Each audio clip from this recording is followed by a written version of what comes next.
जुनैरा, वो मुल्क जो ना सिर्फ आलमी साजिशों में मुलविस है बल्कि पड़ोसी ममालिक भी महफूज नहीं है। चीन को नहीं बख्शा भारत ने, हर तरफ सरहदी तनाज़ात हैं, कभी कोई मसला, कश्मीर में जुल्म सितम हो रहा है। इतने सारे मामला जमा होने के बावजूद भी हमें आवाज़ नहीं आती कहीं से भी, कोई ये नहीं कहता कि बुरा हो रहा है। क्यों? ये रिपोर्ट जो है ये मुकम्मल तौर पे मैं नहीं कह सकता कि ये वाकई एक मुकम्मल तौर पे गैर जानबदाराना रिपोर्ट है। अब देखिए कि हमने जो डोजियर दिया था उसमें हमने 66 ऐसे कैंप आइडेंटिफाई किए थे अफगानिस्तान में जो रॉ के जेर सरपरस्ती वहां पे चलाए जा रहे हैं।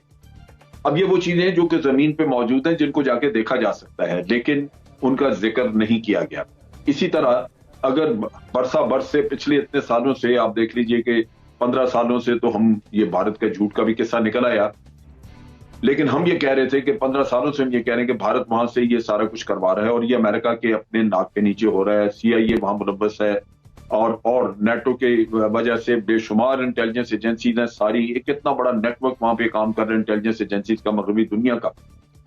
क्या ये उनकी आनत, उनकी इजाजत के बगैर हो रहा है? अगर नहीं तो कम से कम इसमें खामोशी उनकी जो है वो आप कह लीजिए कि उनकी रजामंदी जाहिर करती है, तो उस पर किसी ने कोई तस्करा नहीं किया।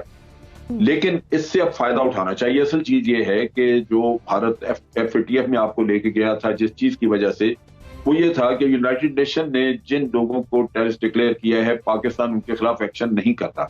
लेकिन इस रिपोर्ट ने इतराफ किया है कि ना सिर्फ पाकिस्तान ने उन लोगों को गिरफ्तार करके सजाएं दिलवाई हैं, बल्कि उनके एसेट्स वगैरह भी जब्त किए गए हैं। तो ये वो चीजें हैं जिनको लेके पाकिस्तान अब FATF में जा सकता है, अपने केस के लिए भी और भारत के खिलाफ भी, कि ये इनके बारे में ये शवाहिद आ चुके हैं। तो हमें उधर फायदा उठाना चाहिए, इस चीज में नहीं ज्यादा कोशिश करनी चाहिए कि कोई बड़ी ताकत उनकी मजम्मत करे, वो शायद ना हो। लेकिन जो प्रैक्टिकली आप जमीन पे अपनी कोशिश से फायदा उठा सकते हैं वो हमें जरूर उठाना चाहिए। ठीक है। नासिर ताई साहब, अभी जनरल साहब ने इखलाकियात का जिक्र किया, मैं उसे लिंक करना चाहूंगी इस बात से। पुलवामा के बाद ये जो अर्नब गोस्वामी की चैट सामने आई, उसमें पता चला कि भारत ने तो खुद अपने लोगों को मरवाया था। तो जो मुल्क अपने लोगों को खुद मरवा सकता है, ऐसी रियासत से इखलाकियात की तवक्को तो हम क्या रखें? क्या इतनी चीजें सामने आने के बाद हम दुनिया से ये उम्मीद करें कि कोई ना कोई मुल्क इसके खिलाफ आवाज उठाएगा, कोई मजम्मत करेगा? देखिए, अब ये रिपोर्ट जानी है सलामती कौंसिल 26th मॉनिटरिंग रिपोर्ट है, मॉनिटरिंग टीम की रिपोर्ट है। उनकी फाइंडिंग है, जैसी भी फाइंडिंग है, थोड़ी बहुत बेहतर है, थोड़ी बहुत हमारे हक में ना सही, थोड़ा बहुत सच बोलने की कोशिश की इन लोगों ने। वो जाएगी सलामती कौंसिल में, वहाँ पड़ी रहेगी, और अगर भारत के खिलाफ किसी चाइना वाइना ने कोई बात की तो वीटो हो जाएगा। कोई मुझे तो उसमें नजर नहीं आता। तो अखलाकियात की बात है, वो ये है कि मैं कल सुन रहा था मोदी जी को, और फरमा रहे थे खलीफा मियाँ नॉट मियाँ, खलीफा मियाँ, और 4-5 नाम लिए उन्होंने, जो कामला हैरिस की भतीजी भी हैं, उनका भी नाम लिया, कि ये लोग आलमी साजिश कर रहे हैं भारत के खिलाफ, ट्वीट करके। अब आलमी साजिश किसानों की हक में, अगर मैं तो कहता हूँ कि किसानों के हक में हम सबको बोलना चाहिए। हम सब चुप हैं कि हमारा मुजरमाना है। किसानों की अजीमुशान तहरीक जो भारत में उठी है, इससे पहले कभी नहीं उठी। इससे पहले शहरी एक्ट के ऊपर एक सेकुलर तहरीक उठी थी, शाहीन बाग की नाम से, जो कोरोना ने इसको मार दिया। अब वो, लेकिन ये तहरीक वो तहरीक है जो दुनिया भर के किसानों के लिए बहुत इम्पोर्टेंट है और इसकी हिमायत करनी चाहिए। जुनैरा, वो मुल्क जो ना सिर्फ आलमी साजिशों में मुलविस है बल्कि पड़ोसी ममालिक भी महफूज नहीं है। चीन को नहीं बख्शा भारत ने, हर तरफ सरहदी तनाज़ात हैं, कभी कोई मसला, कश्मीर में जुल्म सितम हो रहा है। इतने सारे मामला जमा होने के बावजूद भी हमें आवाज़ नहीं आती कहीं से भी, कोई ये नहीं कहता कि बुरा हो रहा है। क्यों? क्योंकि हम लोग को करिकुलम में और हमारे लीडर ये बताते हैं कि अखलाक की जीत होगी, जबकि उन्हें ये पता होता है कि ऐसा कुछ नहीं होता। इंटरनेशनल अरीना में भी, लोकल पॉलिटिक्स में, एक छोटी सी गांव की पॉलिटिक्स में भी जीत किसकी होती है? Might is right. जिसके स्ट्रेटेजिक इंटरेस्ट ज़्यादा बड़े होंगे वो उसके लिए ज़्यादा इंडोर्स करेगा चीज़ें, वो उतने बजट और उतने पैसे भी बांटेगा, उतने लोग भी खरीदेगा।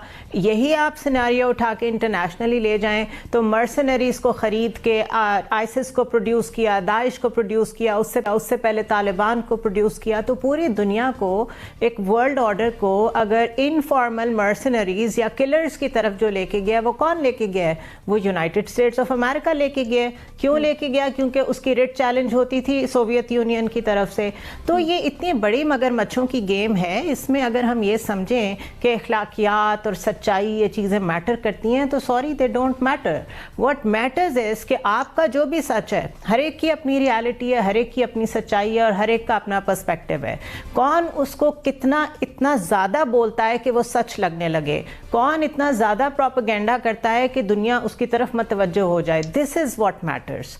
अब अक़वाम मुत्तहिदा की रिपोर्ट आई है, उससे पहले हमने डोजियर भेजा है, उससे पहले बालाकोट के बारे में, फिर अर्नब गोस्वामी के बारे में, डिसइंफो लैब में। ये गॉड सेंड अपॉर्चुनिटीज़ हैं कि खुद एक्सपोज हो रहा है इंडिया। हम कितना ज़्यादा उसके ऊपर काम कर रहे हैं, मुझे तो ये जानने की ज़रूरत है।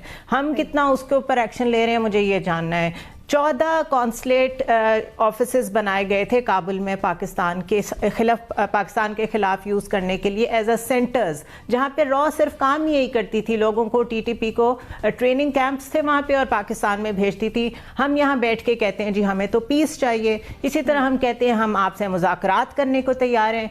ये डिफेंसिव पोस्चर आपको क्या दे रहा है? आज तक इसने कुछ दिया आपको? तो फिर ज़रा ऑफेंसिव को ट्राई कर लें। फॉर गॉड से कुछ खड़े हो जाएं, कुछ बताएं दुनिया को कि आपने डेटरेंस क्यों रखी हुई है। आपकी फ़ौज सारी दुनिया में अवार्ड्स लेती है, सैंडहर्स्ट में, रॉयल कॉलेज में, हर जगह जाएं आप, आपका नंबर 1 कैडेट पाकिस्तानी होता है। किस लिए ये हमारी फ़ौज? तो पॉलिटिशियंस को थोड़ी सी जान बनानी पड़ेगी, थोड़ा सा खड़ा होना पड़ेगा, फॉरेन ऑफिस को एक्टिव होना पड़ेगा। सिर्फ बातें करने से और दुनिया में ये हो गया, उससे कोई फ़र्क